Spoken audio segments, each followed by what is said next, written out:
چشمے ابل رہے ہیں، ندیاں بہہ رہی ہیں اور دریا رواں ہیں۔ پھر ان کے دامن میں دیو کامت درخت اگتے ہیں جو مکان بنانے کے کام آتے ہیں۔ ان میں انگن جڑی بوٹیاں پیدا ہوتی ہیں جو تمہارے امراض کے لیے اکسیر کا حکم رکھتی ہیں۔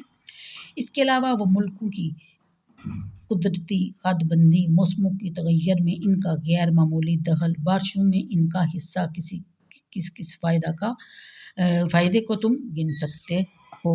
پھر ہماری رحمت کا یہ پہلو بھی تمہاری نگاہوں سے اوجھل نہیں کہ پہاڑوں کی چوٹیوں پر بھی پانی ابل رہا ہے، دامن کوہ میں بھی ندیاں بہہ رہی ہیں، ہموار میدانوں میں بھی دریا ہراما رواں ہیں، اور جہاں یہ نہیں وہاں کنویں کھود کر ٹیوب ویل نصب کر کے تم پانی کے زیر زمین ذخائر سے سیراب ہو سکتے ہو۔ اگر ان کھلی دلیلوں کے باوجود تم قیامت پر ایمان نہ لاؤ تو پھر اس روز تم جتنی تباہی نازل ہو اس کے تم خود ذمہ دار ہو۔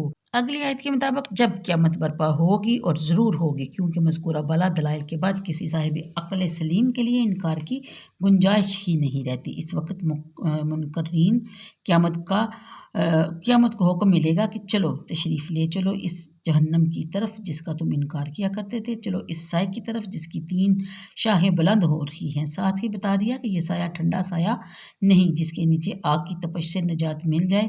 بظاہر تو یہ سایہ معلوم ہوتا ہے، حقیقت میں یہ دوزخ سے اٹھتا ہوا دھواں ہے۔ اگر کوئی بھاگ کر اس کے تلے پناہ لینا چاہے گا تو اسے پتہ چل جائے گا کہ اس کی کوئی چھاؤں نہیں، اس کے نیچے کھڑے ہونے سے کوئی ٹھنڈک محسوس نہیں ہوتی۔ تنور سے اٹھتے ہوئے دھوئیں کو آپ دیکھیں گے تو پہلے وہ ایک گولے کی طرح اٹھتا ہے، جب وہ فضا میں بلند ہوتا ہے تو اس کی کئی شاخیں الگ الگ بننے لگتی ہیں۔ دوزخ سے جو دھواں اٹھے گا اس کی 3 شاخیں ہوں گی جس سے وہ دھوکہ کھا کے جس طرح دنیا میں دوسروں کو دھوکہ دیتے ہیں وہاں بھی وہ بھی دھوکہ کھائیں گے۔ پھر اگلی آیت میں آتش جہنم کی ہولناکیوں کا ذکر کیا جا رہا ہے کہ اس کی آگ سے جو شرارے اٹھیں گے وہ اتنے بڑے بڑے ہوں گے جیسے کوئی شاہی محل ہو، بکنگم پیلس جیسے حجم کے، تو اس کے شرارے اور چنگاریاں ہوں گی اور ان کی رنگت زرد ہوگی، دیکھنے سے یوں پتہ چلے گا جیسے زرد رنگ کے اونٹوں کی قطار جنگل میں پھیل گئی ہو۔ پہلے ان کے حجم کا ذکر کیا جا رہا ہے، اب ان کی ڈراؤنی رنگت کی کیفیت بھی بیان کی گئی، بعض نے صفر کا معنی سیاہ بھی لیا ہے۔